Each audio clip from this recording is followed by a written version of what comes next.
The Dandadan opening is deeper than you think.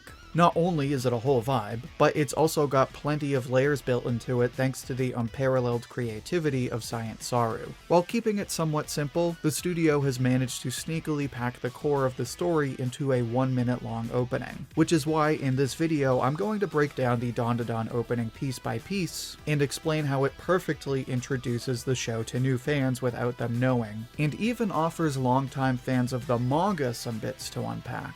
And what better way to start than from the very beginning? So the opening starts with a familiar introduction, jumping between different characters and text. But before we skip forward, let's highlight how Science Saru kills it with this opening in the very first 10 seconds. First of all, Science Saru could have started with anything. The aliens, the ghosts, the monsters, the cows. But what does it start with? The characters. Specifically, the main cast. So think about that for a second. With all of the crazy nonsense in Dandadan, Science Saru chooses to introduce viewers to this story by opening with its main characters. What this does is implicitly cue viewers in on the fact that before the aliens, before the monsters, what Dandadan is really about is its characters. While Dandadan does have a crazy plot, any fan of the manga will tell you that this is very much a character-driven story, with one of the best main casts in modern shonen. Now, there's 3 more things I'd like to point out before we move on.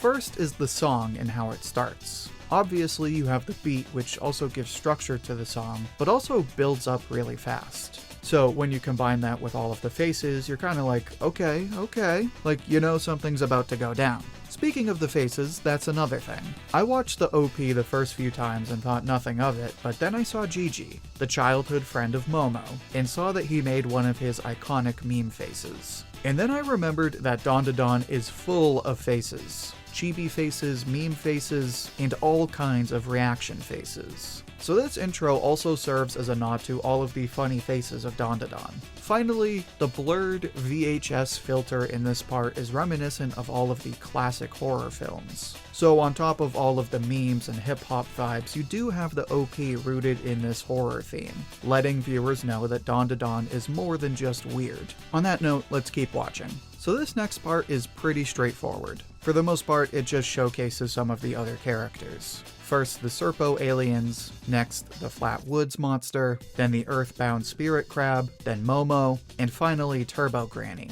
Now, 2 things to point out. First of all, as is true of the actual anime, this OP is full of color. In particular, this segment is very saturated, consisting of very bold colors. And while those colors are all random, when we get to see Turbo Granny, you'll notice that she is completely red. Keep this in mind because it'll come up again soon. Also, while we're still here, it's worth noting that along with the beat in the background, there's also this weird high-pitched noise. Partly similar to like a ghost noise, but mostly similar to those weird alien synth machine things.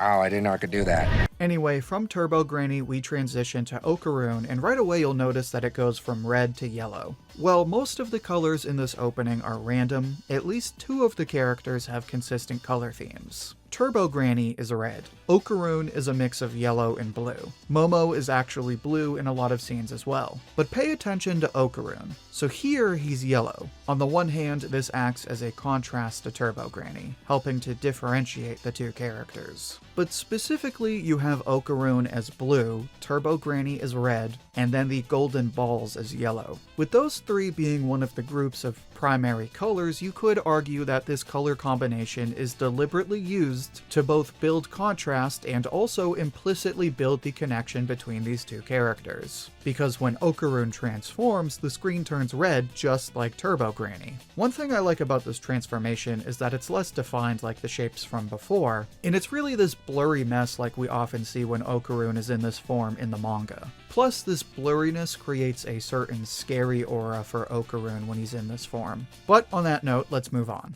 Actually, before I do that, make sure to like the video if you're enjoying it so far. It's the easiest way to support the channel, and it helps spread the video to other viewers like you.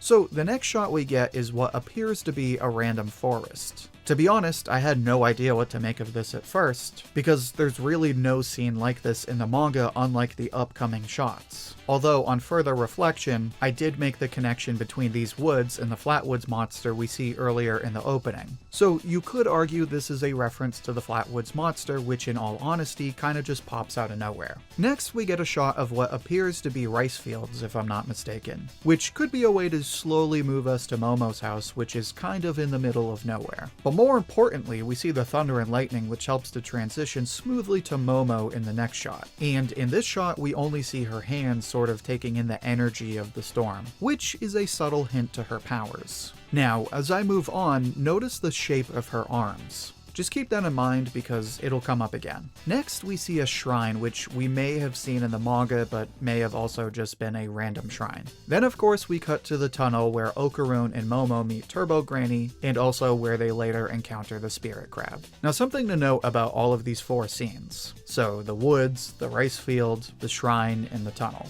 While they might not be all CGI, they're certainly much more detailed and realistic than the rest of the opening. What this does is contrast them from the other scenes, making them feel much more different and weird relative to the rest of the world, which is fitting because they are supposed to be occult sites. But then we cut to the next scene, which looks much more normal. Now, 2 things to take away from this cut. So obviously now we're back to Okarune. And while not as bold as before, there's clearly a yellow theme as the entire scene is different shades of yellow or bronze. Second, we see Okarune reading, which cues us into his hobby of reading about aliens. And then he looks up, also directing us to his fascination with aliens, but also tying into this recurring theme of everyone focusing on the sky and space. As you can see, when we cut to Momo in the next scene, she's also looking up to the sky and reaching to the sky.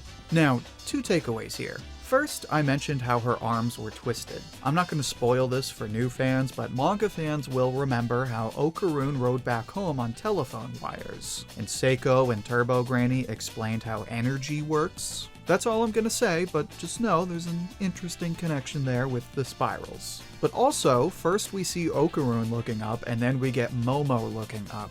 Whereas we get contrast with Okarune and Turbo Granny, Momo also looking up helps to build an implicit connection between these 2 characters. Oh, and bonus number 3, the whole drawing energy from the sky thing cues us into the fact that Momo's whole thing is using spirit energy. Anyway, let's move on. Next, we cut to Seiko, and we get a peek into her powers. As we zoom out, we see a nail in the ground in a curve. But the way we zoom out almost creates this illusion that we're falling to the ground.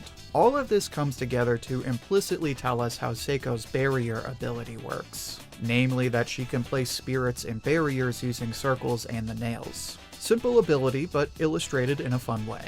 Now, when we move forward, we get mostly straightforward but also meme-worthy cuts of other characters and monsters. It is worth noting that we get more cuts of the characters doing these funky dances, adding to the hip-hop theme of the opening and just making it that much more fun to dance to. Like I said in the beginning, this OP is a whole vibe. So then we cut to Okarune running and transforming into his Turbo Granny form, and we get 2 things going on. He's drawn all messy like before, and also we get a sort of tug of war. On the right in red is Turbo Granny and the anchor of his powers, and on the left is a hand, which seems random at first, but then we realize that it's lightning, and we saw lightning earlier in the opening. So it makes total sense that the next character we see is Momo, which recontextualizes those scenes from before, because now the suggestion is that Momo was gathering that power so she could then use it to help Okarune like she is now. Something that's obviously open to interpretation, but in this understanding nicely ties the whole opening together, as you'll see in the ending. Next, we see Okarune's Turbo Granny form, then the characters getting sucked up to space, tying into the whole looking up to space theme. Then Okarune punches something, which I don't really know what it is, but it does look cool. But next we get this really cool shot of Okarune and Momo, and in the back there's 2 things to note. First is the fact that it's green, which if you pay close attention is the least used color in this entire opening. Also could be a hint to combining yellow and blue and the connection between Momo and Okarun, but that's just my theory. But more obviously, we get a combination of what appears to be the moon and then skeletons below it, again referencing the simultaneous forces of aliens and the occult in this story, which is shown by Okarun and Momo respectively. Then in the final cut, we see Okarun and Momo right next to each other, both looking up to the sky, again tying into the theme of looking up together, but also referencing the strong connection that these two characters share. With these characters so close together, literally with their faces touching, it does imply that they're pretty close as friends, if not more. But that brings us to the end of the opening. As you can see, there is a lot to unpack. Colors are obviously a big thing in this OP, perspective is another big one, and on top of the cool song and silly dancing, you get both implicit messages for viewers just seeing the show for the first time, and layers throughout the whole opening for manga readers to pick apart. While it might seem like just a meme generator at first, this opening is full of deeper meaning, much like the story itself. Which is why this really is the perfect opening for Dandadan. But now I'd like to hear what you think. How would you rate this opening? Is there something that I missed? Share your thoughts and see what everyone else has to say down in the comments. I'll pick my favorite and share it as comment of the week on my community tab. And if you'd like another discussion like this one, then check out my previous video on Dandadan. In that video, I explain why Dandadan has one of the all-time best art styles. You can find that video in the playlist linked right here. Until then, thank you for watching, and I hope to hear from you soon.